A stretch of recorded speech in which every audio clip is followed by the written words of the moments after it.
Good morning students. I hope you all are fine at your home during this lockdown. आज हमारा topic है rest and sleep. सभी जानते हैं कि नींद लेना बहुत ही ज़्यादा आवश्यक है, लेकिन आज मैं आपको बताने जा रही हूँ कि आपको नींद कितनी लेनी चाहिए और इसको भरपूर नींद लेने के लिए कौन सा योग करना चाहिए और नींद नहीं लेने से हमको क्या क्या परेशानियों का सामना करना पड़ सकता है। इसीलिए नींद लेना हमारे लिए बहुत ज़्यादा आवश्यक है। जब हम सोते हैं तो रात को सोते समय हमारे शरीर में कई सारी क्रियाएं होती हैं और हमारे शरीर की मरम्मत होती है और हमारे जो मस्तिष्क है उसके अंदर भी ऊतक बहुत सारे स्वस्थ होते हैं। लेकिन अगर हम नींद पूरी नहीं लेते हैं तो अगले दिन हम एनर्जेटिक फील नहीं करते हैं, क्योंकि जब हम सोते हैं तो हमारे अंदर एक ऊर्जा और एक शक्ति का संचय होता है। इसीलिए हमारे लिए सोना बहुत ही ज़्यादा आवश्यक है। हेल्दी रहने के लिए और संतुलित रहने के लिए सोना बहुत ही ज़्यादा जरूरी होता है, क्योंकि भरपूर नींद लेना ही स्वस्थ व्यक्ति का आहार है।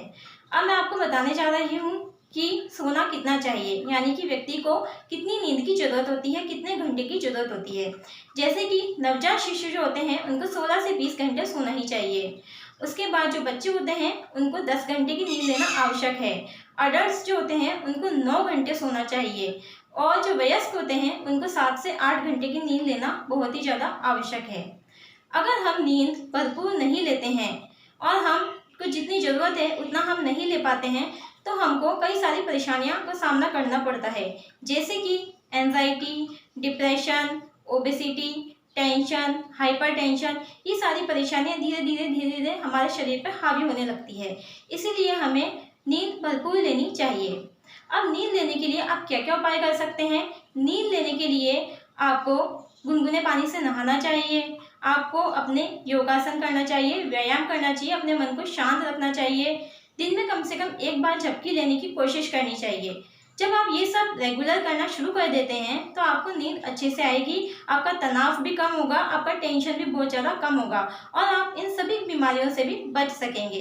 क्योंकि जब हम सोते हैं तो सोते समय हमारे अंदर कई सारे हार्मोन्स भी रिलीज होते हैं और हमारा जो ओबेसिटी होता है वो भी बहुत ज़्यादा कम होता है। सोने से हमारा मेटाबॉलिज्म भी इंक्रीज होता है, इसलिए हमें भरपूर नींद लेनी चाहिए। अब मैं आपको बताने जा रही हूँ कि नींद लेने के लिए जो योगासन है वो आपको कौन सा करना चाहिए। वो है अनुलोम विलोम, जिसके बारे में सभी जानते हैं। अनुलोम विलोम जो है वो सबसे अच्छा लाभदायक है। वो ना ही केवल नींद के लिए बल्कि हमारे पूरे शरीर को संतुलित करने के लिए बहुत ही ज़्यादा लाभदायक है। तो हमें सभी को अनुलोम विलोम अवश्य ही करना चाहिए। अनुलोम विलोम कैसे किया जाता है ये देखिए। सबसे पहले एक हाथ से अपने एक नाक को बंद करेंगे हम और दूसरी नाक से हमें सांस खींचेंगे इस तरह से। फिर इससे इसको बंद करेंगे और इससे सांस छोड़ेंगे। फिर इसी से वापस हम खींचेंगे और इससे हम सांस को छोड़ेंगे। एक से आपको लेना है और दूसरे से आपको रिलीज करनी है। तो इस तरह से जब आप ये अनुलोम विलोम करते हैं तो आपको नींद लेने में और नींद भरपूर आएगी और इससे आपको बहुत ही ज़्यादा आराम मिलेगा। इससे आपका पूरा शरीर स्वस्थ हो जाएगा, एनर्जेटिक होएगा और बहुत ही अच्छा फील करेंगे। दूसरी चीज़ है व्यायाम। व्यायाम के बारे में हम सभी जानते हैं, लेकिन हम कितने ही लोग ऐसे हैं जो जानकर भी अनजान हो जाते हैं और हम व्यायाम नहीं करते हैं। जबकि व्यायाम करने से हमारी मांसपेशियां मजबूत होती है, हमारे शरीर में शक्ति का संचार होता है, हमारे शरीर के अंदर रक्त संचरण भी बढ़ता है और हमारा जो ओबेसिटी है, मोटापा, जिससे आजकल बहुत सारे लोग परेशान हैं, वो भी हमारा कहीं ना कहीं कम होता है। हमारा मेटाबॉलिज्म भी इंक्रीज होता है। तो हमें व्यायाम अवश्य ही करना चाहिए, उससे हमें पीछे नहीं हटना चाहिए। चाहे भले हम सुबह 1 घंटा व्यायाम करें चाहे शाम को 1 घंटा करें, पर हमें व्यायाम अवश्य ही करना चाहिए। अब व्यायाम जो होता है वो 2 प्रकार का होता है। एक है सक्रिय व्यायाम और एक होता है स्थिर व्यायाम। सक्रिय व्यायाम के अंदर तो आता है दौड़ना, भागना, रस्सी कूदना या फिर कोई सा भी हम गेम खेलते हैं आउटडोर गेम, वो होता है सक्रिय व्यायाम।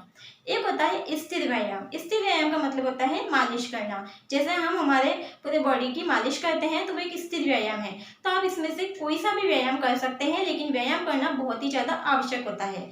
व्यायाम करने से हमारा शरीर पूरा संतुलित रहता है, हमारे शरीर का मेटाबॉलिज्म इंक्रीज होता है, हमारे शरीर में जो भी हम खाते हैं, न्यूट्रिशन, पोषण की जो भी चीज़ें खाते हैं वो सब अच्छे से यूटिलाइज होती है और वो फैट में कन्वर्ट नहीं होती है।